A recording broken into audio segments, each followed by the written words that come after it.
Welcome to App Stories, a weekly exploration of the world of apps. Today's show is brought to you by Balance and B-Light's Mac app, Live Home 3D. I'm John Voorhees, and with me this week is Greg Pierce of Agile Tortoise.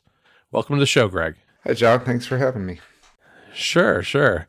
Usually, people hear me introduce Federico, but not this week because Federico is just getting back to Rome right about now because we were all in Chicago for the Release Notes conference this past week, which I know you were at too, right, Greg?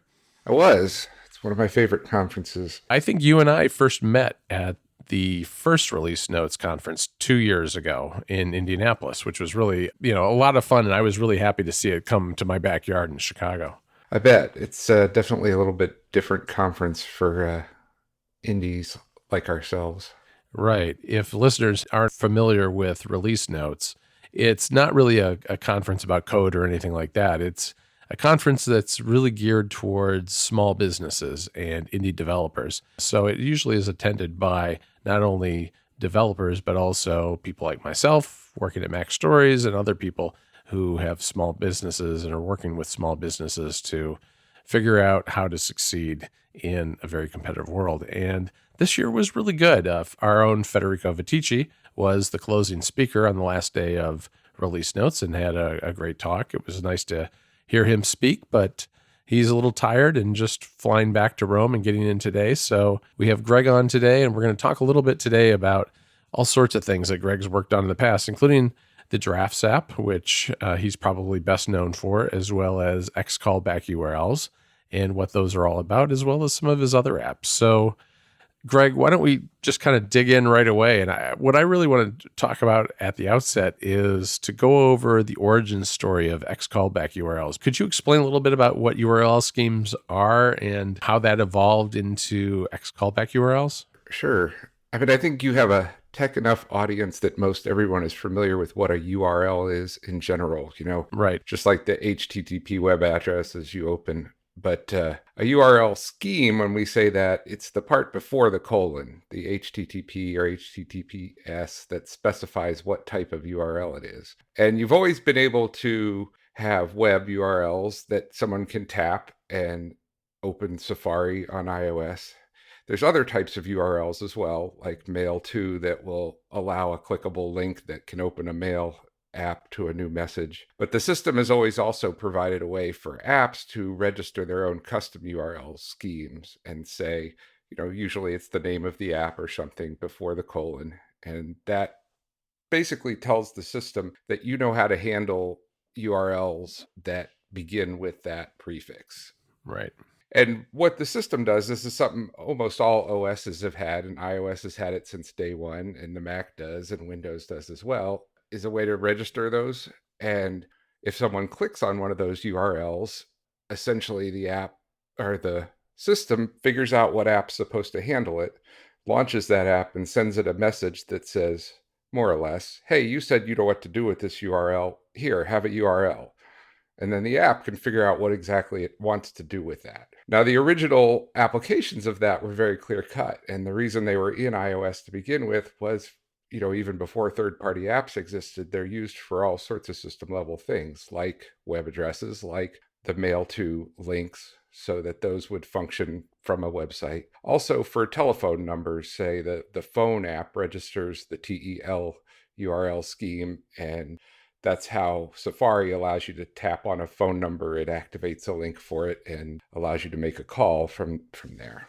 Now, I don't think when Apple put them in the system, they really intended for them to be used for the wide variety of things that they were eventually used for. Right. But they became popular on iOS because of the other limitations of the system. There wasn't really a need on the Mac to use them in weird ways because there were other ways to send data back and forth between apps, be it saving files or sending AppleScript, Apple events or things. So it wasn't necessary to use URLs in that way. But because the way iOS was sandboxed and apps had no other way to talk to each other, developers started getting creative about what they could do with this one sort of hole in the sandbox. And since there was no limitations on what those URLs looked like after the colon in the structure of it, you could pass any sort of data and parameters from one app to another. It's much more limited than a programmatic interface like Apple Events on the Mac, but it still allowed you to do a lot of things. Right. You could pass all sorts of data between apps that way using like the query parameters, right? Right. So if you had a ball of text in one app that you wanted to send over to the Messages app, say, or to the Twitter app to post as a tweet, those apps started to implement ways to do that and accept parameters. Thanks to Balance for supporting App Stories this week. Balance is a wallet for all the world's currencies and tokens. The world is on the cusp of a financial revolution fueled by cryptocurrencies, and Balance makes it easy to get involved. You may have heard of cryptocurrencies like Bitcoin and some of the newer ones like Ethereum. The current financial system is based on outdated legacy software. Blockchains are the bedrock of a more secure and open financial system based on cryptocurrencies. The thing is, there's a lot of buzz about cryptocurrencies and blockchain apps, but not a lot of people are using them yet. Balance is going to change that. Balance gives you quick access to all your financial accounts and blockchain balances in one place. It's a one-stop destination. Whether you're visiting your local bank down the street online or checking your Bitcoin balance, you can access it all from this handy macOS app. There's also an iOS app coming soon that will allow you to access your balances from your iPhone and iPad. From the iOS app, you'll be able to see all your balances in a clear, usable way alongside all your transactions. You can sign up via their website at bal.money/appstories. That website again is bal.money/appstories. Thanks again to Balance for supporting the show. So the system started out with very simple URL schemes, like, as you said, like tel:// and mail to and the usual HTTP URLs. Where did x-callback URLs come from? What was the origin of that? As I started doing more development and implementing things with URL schemes, I was looking around for ways to make better use of them. In particular, the app that one of my first successful apps called Terminology, a dictionary and thesaurus app, it was a natural kind of fit to provide a service that allowed someone to open a URL to look up a specific word in the dictionary. Mm-hmm. And this is back in iOS, say 3 days, and there was not a system dictionary even at the time. Right. I went about implementing URL schemes in Terminology to allow that sort of lookup to take place to start. And then I started talking to developers of apps like reader apps and stuff that I thought had users that could benefit from integrating a feature to use those URL schemes. Mm-hmm. And along the way, I said that there's no structure to those URLs. And all the apps that had started implementing them and providing services with URLs were kind of doing different things. There was no consistency to the way they were structuring those URLs. Every developer kind of sat down and thought of something that worked well for that app. And it was a bit of a wild west out there. And that was fine. Those URLs worked, but it became very difficult to get adoption from other apps and get users involved in it because it was very difficult to figure out. You couldn't make any guesses about how to structure a URL for a particular app. You had to find documentation, and it was different for every app. And that was more or less the inspiration for x-callback, was to standardize those URLs, to provide a spec that gave a format to the way you would implement those so that they were consistent across apps. Okay. And the other aspect of it was the callback part, which was to give structure to a way to pass a URL along with the URL. So if you constructed a URL that opened another app as a parameter, you might send some text or something, but you could also send another parameter that was another URL. And the idea was, well, when that other app is done with what it's doing, it can call this URL, which would then return the user to the original app. And again, at the time, iOS had not yet implemented that nice little feature where you can jump back to the last app up in the top right corner, things like that. There were no conveniences. Right. There was not even multitasking at the time. So getting back and forth between apps was a pain. If a reader app implemented support for my dictionary, and you opened that URL and ended up in Terminology reading your definition, you were kind of stuck there. You'd have to hit the home button. You'd have to possibly scroll back to find the icon for the other app. You'd have to launch it again to get back to what you were reading, which was not convenient. Right. And I remember early on, I mean, once the spec was out there and people were starting to play with this, some really crazy stuff was done. And you and I were talking to Alex over the weekend, who also writes at Mac Stories, about a video he did early on that demonstrated some of the crazy back and forth bopping between two apps that you could do. That really is part of why I think ultimately Federico asked him to write for the site. I mean, could you talk about that a little bit? Sure, sure. I mean, as this spec got matured and more apps started to implement it, um, my own app drafts, I provided a way for you to create actions that used arbitrary URLs. So it wasn't just integrated with these specific apps, but users could create their own URLs with bits of data inserted in them. And what Alex did was take a whole bunch of these apps that had adopted x-callback-url and kind of put together a proof of concept of how you could jump from one app, have it do something, and then call a URL that sent you to a third app that did something, and then possibly returned you to the first app. And I think his example, he started in drafts and it went to Fantastical, and then it jumped over to, I don't remember what all else, a different note-taking app to save it somewhere, and ended up at the very end back at drafts like 30 apps later. Right. Yeah, it was really crazy. I mean, it was a similar feeling watching that video at the time to when I saw some of the first preview videos of workflow, because it was like, how can this even be possible in iOS? And Alex really, I mean, it was amazing that the system even held up, jumping from one of those apps to the other. Right. It was probably on an, I don't know, an iPad 2 or something. Since then, Apple's really been chipping away at the utility of URL schemes with things like extensions, but there's still so much that URL schemes and X-callback URLs can do today that even extensions can't do. Sure, sure. Extensions were a great addition to the system, and they solved one of the main problems that xcallback was solving, which was, how do I perform some action in another app and still stay where I am, Right. not have to leave the app and what I was working on. And it's great. It's been great to see Apple do those sorts of things, but they're still very focused on manual user interaction. There's a lot of taps involved, and you have to click a share button, and then you have to select which one of those things you want it to go to, and then probably you have to do something in there and confirm that you want to capture or send or whatever. While it's great and it's perfect for a lot of applications, it's still kind of slow and chunky for any sort of real automation, Right. where you might want to perform more than one action. Right. It definitely is. I mean, and it really, as you said, I think it really only addresses the issue of moving data from one app to another. Whereas with, X callback URLs, you can move things between multiple apps. Right. And even end up in a totally different place than you started. What's your feeling about something like workflow now? I mean, it's very different than, X callback URLs are pretty nerdy. I mean, you have to really understand the structure of them, and it's a little bit like scripting, whereas something like workflow is very visual, drag and drop, kind of dragging blocks of actions to create a workflow that then automates some process. I mean, where do you think iOS automation is going, given workflow and Apple's purchase of the company?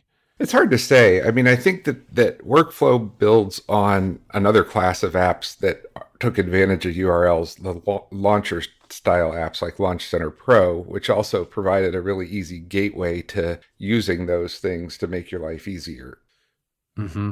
They provide a bunch of services in workflow that aren't just URL schemes. You can do a lot of things with it that are their own custom coding libraries and stuff. They're not just tying together these services, but they made it awfully convenient for people to not have to worry about how to actually structure those URLs and do those nerdy, geeky things. And I think that's great. I think there's a limit to the scalability of that kind of visual programming approach. Mm-hmm. It's a great gateway to doing automation things, and it's a great tool for doing things up to a certain point. But as you get into more complex things you want to accomplish, sometimes those visual drag and drop interfaces become more burdensome than helpful.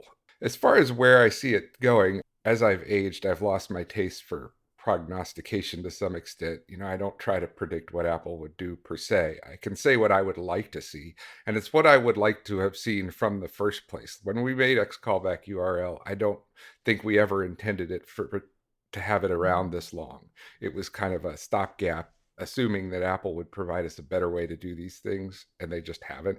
But what I would like to see come to iOS, and I certainly hope as they make it a more professional platform, we'll see some sort of way at the OS level for an app to register services it can provide, and then a way for other apps to consume those services without having to, say, launch the app and have it flip up on your screen and stuff. And I hope that they implement this in a way, obviously, that's predictable and safe for consumers. Like, I'd like to see them have a permission system attached to it so that, say, the first time workflow tried to access drafts and use services from it, you were prompted like you are to allow access to your photos or your contacts. And Right. so there's a trust system in place that would prevent these sort of things from doing anything rogue, like deleting data from another app or similar without you giving it permission and trusting it. Yeah, it'll be really interesting to see where everything goes with workflow and to the extent to which that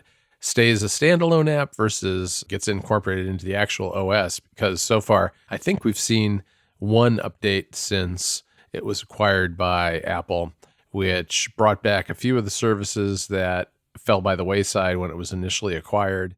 And that's about it so far. But hopefully, we'll see an update again sometime soon.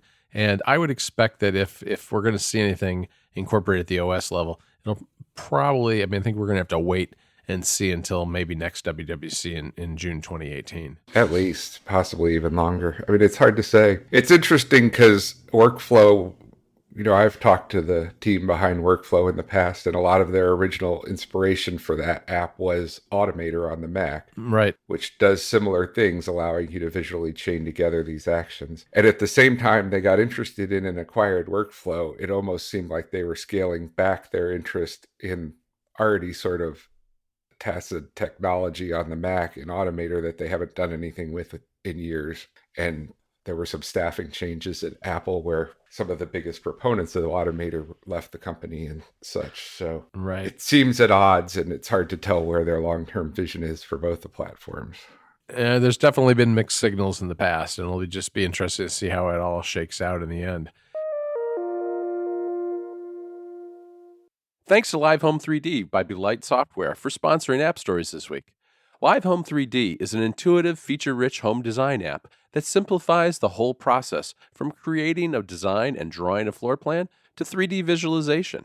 You don't have to be a pro to create realistic, professional-looking design projects that use innovative technologies to present the final result. What sets Live Home 3D apart? It's the variety of tools for creating your design, the detailed elevation view, the ability to export 360-degree images and videos, including stereo video, and the fact that the files you create, the projects, are cross-platform and work in both the Mac and Windows versions of the app. Check out the show notes for a link for more details. Thanks again to Live Home 3D for supporting the show. Why don't we turn to your apps? And I want to talk about drafts, but I guess I want to talk first about how things have changed since you started on the App Store, because things have obviously changed a lot since, I guess it was 2008 when the App Store opened in the fall. What are some of the big trends that you've seen since you started selling apps on the App Store? Well, obviously, it's a much more mature market than it was in those early days. My very first venture into making apps was a side project. I was already an independent consultant at the time, and I got intrigued, and certainly I loved my new iPhone, and I wanted to do stuff for it. But the first app I actually finished and shipped and put in the App Store did almost nothing. It did one thing.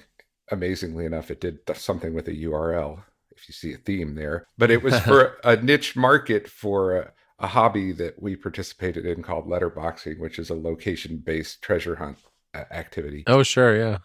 The app launched, it looked up your location and constructed a URL to redirect you to Safari to find letterboxes near you on the main site that people registered these letterboxes on.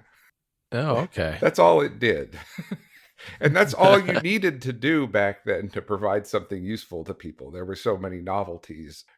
People were excited to have a tip calculator in their pocket or simple tools like that that they didn't have before. But things have matured, it's a crowded market. Those novel things have kind of all been addressed, and shipping what is considered a minimum viable product for a new app now is much more complicated than it used to be because there's so many things you need to support, so many services and expectations. The things like share extensions, watch support, spotlight integration, handoff, all the technologies that have grown into iOS mean that getting out a viable product is a much more daunting venture.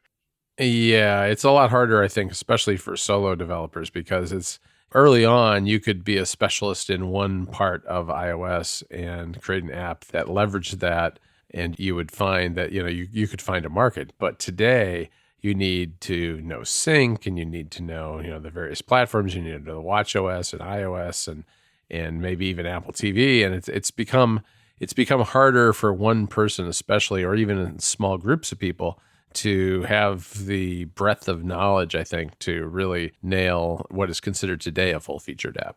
Right, absolutely. And unfortunately, the price points and expectations of users were set in those early days and didn't necessarily mature with the platform.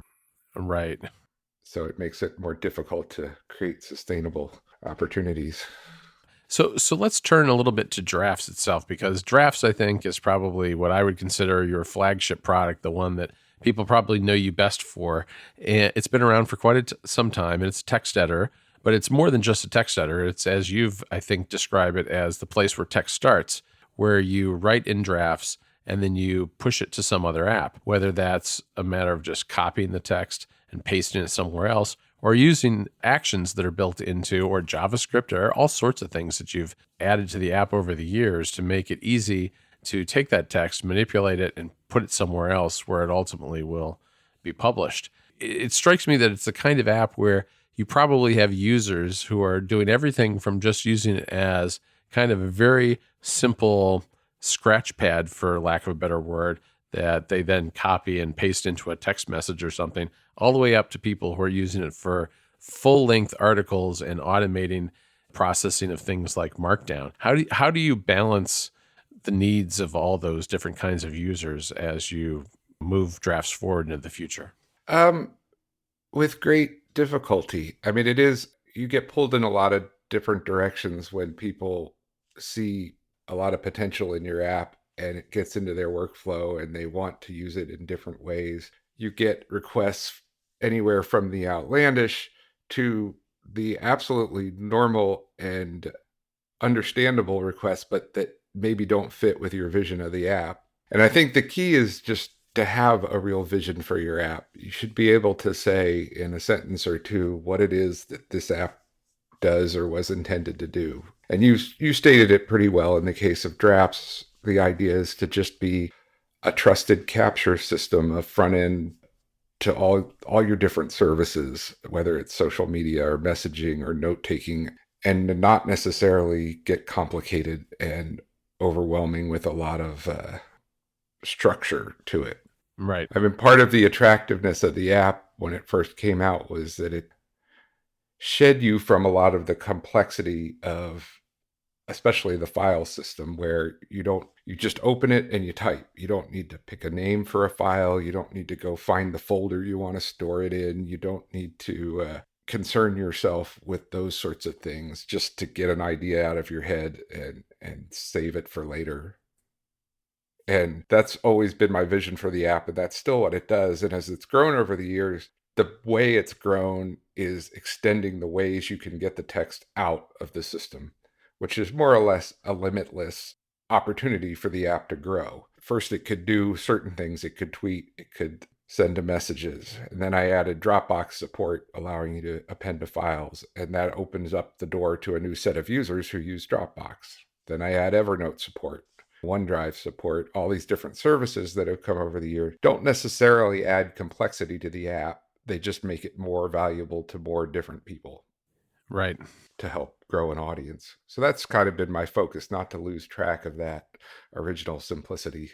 Yeah, I think it's an interesting contrast because I think it's the text entry part of drafts that has remained incredibly simple. The app loads very quickly and you're right there with a blinking cursor and you can just get the words down into the app and then figure out what you're going to do with it later, and it saves those all in a chronological list. And it's really just been the export feature, as you said, that really has changed over the years and created additional options for what you do with that. It's kind of perfect, I think, for drafts because it's designed really just to get the words down and then figure out what to do with them later. And the more options you have for what to do with them later, the more potential users you have, I think. Right. And I mean, the other end of the app that's grown is as services have become available that provided an opportunity to capture text easier. I've taken advantage of those, like adding share extension, adding support for the speech recognition based dictation, a widget, all those things that just make it easier to get to drafts, to get that text down, which were, natural growing points as well. Right. And I just understand you're working on Drafts 5 for iOS, right? Yeah, absolutely. I've been working on it for quite a while.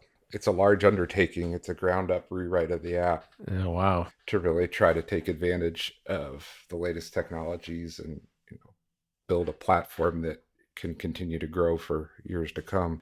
Yeah, no, that I'm looking forward to seeing that. Without asking you to reveal more than you want to, what's kind of directionally what you're trying to do with the next update? Well, almost every level of the app needed some modernization, and I wanted to support some more different ways that the app will be more friendly to users, better editing capabilities, support for more different markup other than markdown, better theming support so that it's pleasant and easy to use, and a lot of architecture level changes that will allow it to support more different services more powerfully and to integrate more with the system in different ways where the scripting will be more powerful and the actions will be more powerful. And also, one of the core aspects of this rebuild has been to make all the low level technologies cross platform for the Mac so that although I'm not going to ship a Mac version on day one with this iOS release, turned my focus to bringing it to the Mac later next year, which I think is the next biggest growth opportunity for the app. It would be really neat to have drafts on the Mac, I think. That's something that I've wanted to have for a long time. So I'm looking forward to seeing what you do with that. Yeah, I'm looking forward to it as well. It's a new challenge. I wanted to give you an opportunity to complain a little bit about APIs. I just know from following you on Twitter and being in your Slack and things that when you made Interact, which is a contact capture app and app for acting on contacts on iOS, and you have a scratchpad version on the Mac, that the Apple contacts APIs are not the best. What were some of the challenges in creating that app? Well, I don't want to dog on Apple too much because they do a lot of wonderful things, but they do ship their share of bugs. And this is a case where at WWDC a couple years ago, they came out and they did a presentation about this great new contacts framework and how they made it ready for Swift and all the new technologies, and it was going to revolutionize the way you could work with contacts on both iOS and Mac. Actually, it's cross-platform. And I guess I drank the Kool-Aid and said, well, this is an opportunity because it's going to allow some things to be done that couldn't be done before with the aging C-based APIs they had provided for contacts up to that point. So I spent the summer working on this app to ship in the fall, all in good faith.